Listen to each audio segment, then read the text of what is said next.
इस economic effect of British colonisation में जो मेन बात है वह है भारत का आर्थिक शोषण, इकोनॉमिक एक्सप्लॉयटेशन।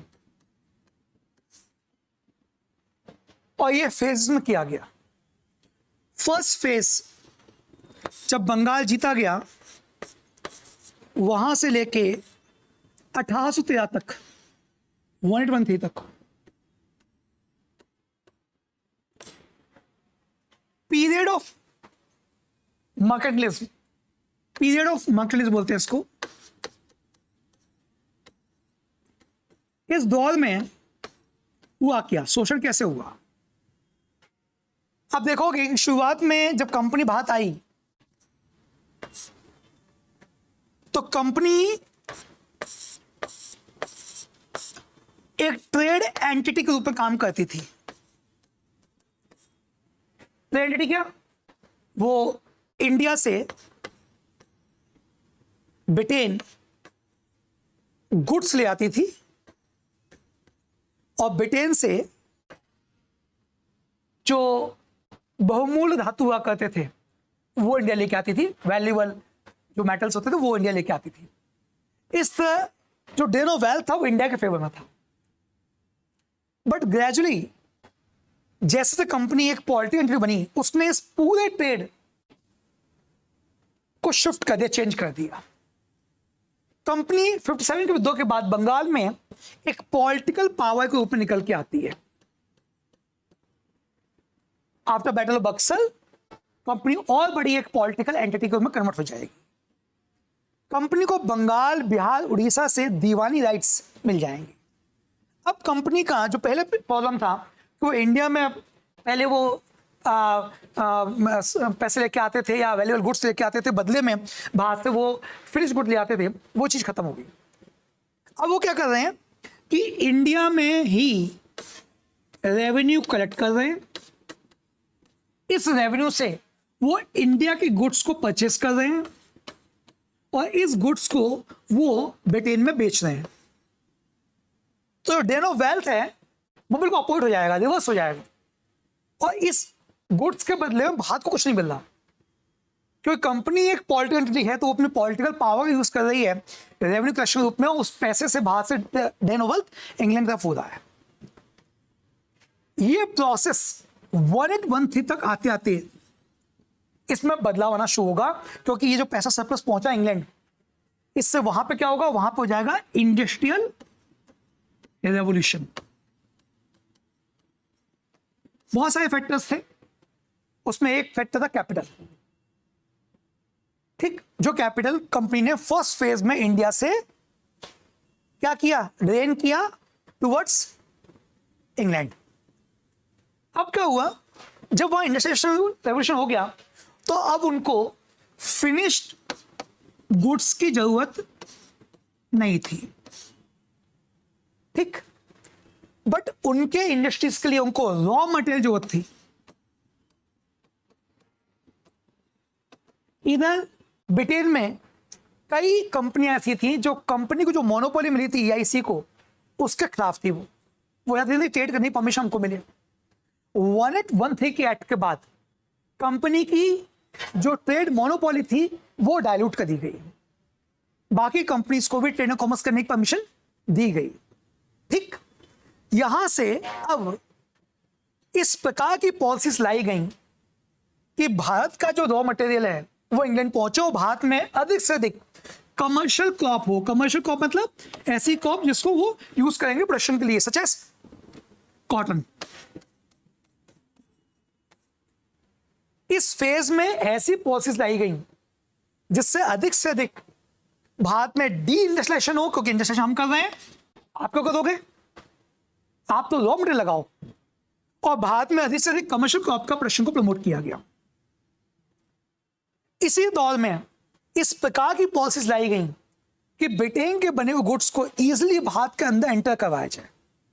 कार्ल मार्क्स जो प्रेडिक्शन करता है कि रेलवे के आने से मॉडर्नाइजेशन आता है, वही कहता है कि रेलवे ने या ये अंग्रेज घुसपैठिए ने भारत के अंदर पेनिट्रेट किया है और दूर दराज के ग्रामीण इलाकों में अपने बने हुए फिनिश गुड्स को एंटर कर दिया है। ठीक, मैंने बताया था आपको, उसने बोला कि कपास की मंडी को उसने कपास के बने हुए उत्पाद से भर दिया। ये स्टेटमेंट बहुत सिग्निफिकेंट है इस पूरे फेस समझने के लिए। तो ये बहुत सिस्टमैटिक तरीके से उन्होंने क्या किया, इंडस्ट्रियलाइजेशन किया।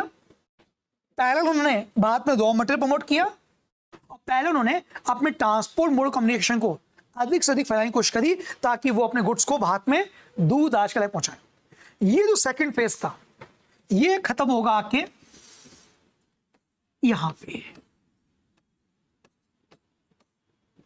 57 के रिवोल्ट। 57 का रिवोल्ट, ये दोनों फेजेस में जो एक्सप्लॉइट किए गई नहीं कमिटीज थी, ट्राइबल्स, पीजेंट्स और बाकी लोग, उन सबके द्वारा एक रिएक्शन बना जाता है उस आधे शोषण का। एक और चीज, इधर पहले यूरोप में बदलाव आ गया। ब्रिटेन के अंदर जब इंडस्ट्रियलाइजेशन हुआ तो धीमे धीमे वहां की लेबर काफी पावरफुल हो गई। वहां पे एक चार्टिस्ट मूवमेंट हुआ, एक चार्टर मूवमेंट हुआ, और उस मूवमेंट के दौरान वहां की लेबर्स ने अपने लिए राइट्स की मांग करी।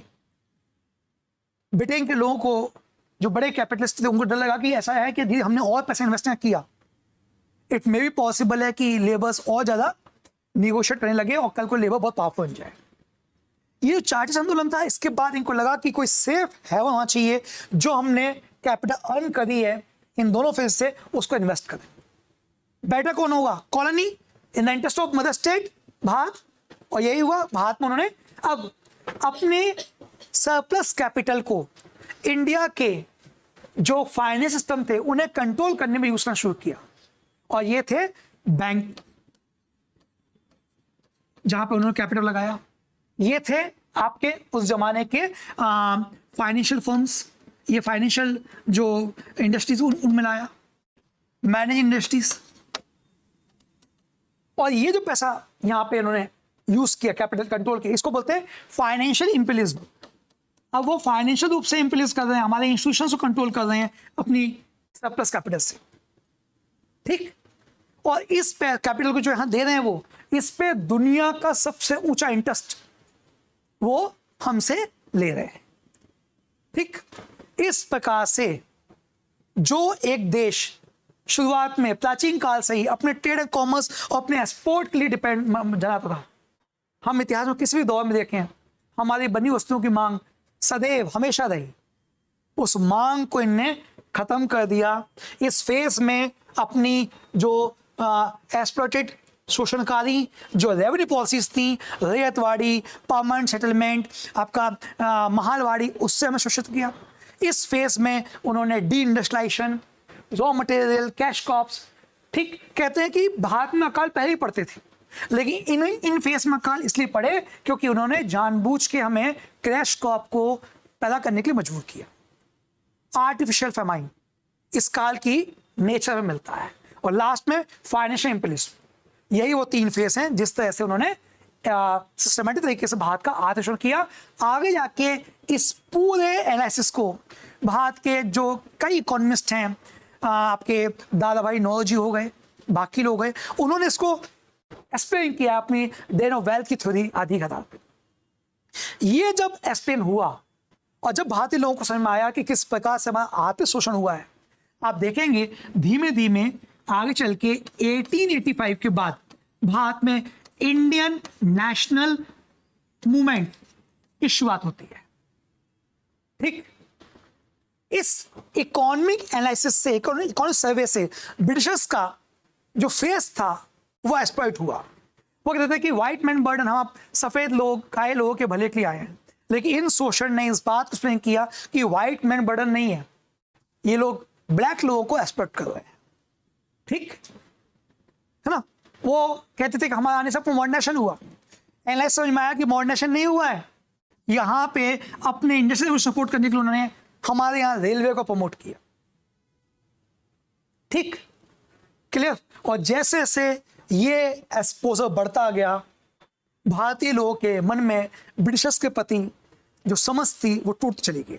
आप देखो ये इंडियन नेशनल कांग्रेस के शुरुआती नेता बहुत मॉडरेट है, बहुत बड़ी कॉन्स्टिट्यूशनल सी मांगे कर रहे हैं। कोई भी मांग उनकी ऐसी नहीं है जो ब्रिटिशर्स को बहुत ज़्यादा दिक्कत देती है, क्योंकि उनका मानना था कि ब्रिटिशर्स से हमें फायदा है।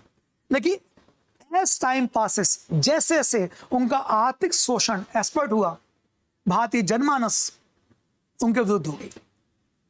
ठीक, क्यों गांधी बॉयकॉट की बात करेगा आगे आके? तो गांधी समझ आया है कि ये शोषण इन्होंने किया है, और जब वो इस बात को लोग बीच में सिंपल भाषा में ले आ रहा है तो मास मूवमेंट में इंडियन नेशनल मूवमेंट कन्वर्ट हो रहा है।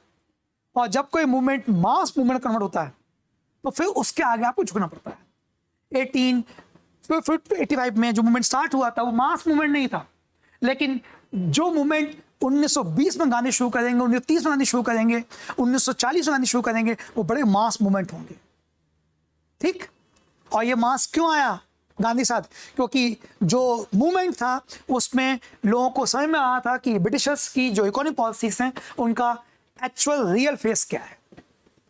ठीक, मैं कहता हूं कि ब्रिटिशर्स के आर्थिक शोषण का उजागर होना उनके खिलाफ भारत में राष्ट्रीय आंदोलन के लिए एक बड़ा बैगम बना। The exposure of British real face was the real cause of national movement in India after 1885। ठीक है, बात समझ में आ गई? तो अपन को इस पूरे इकोनॉमिक फैक्ट को इस तरह से लेस करना है। आप सहमत हैं? आगे बढ़े? समझ में आ गया अच्छे से?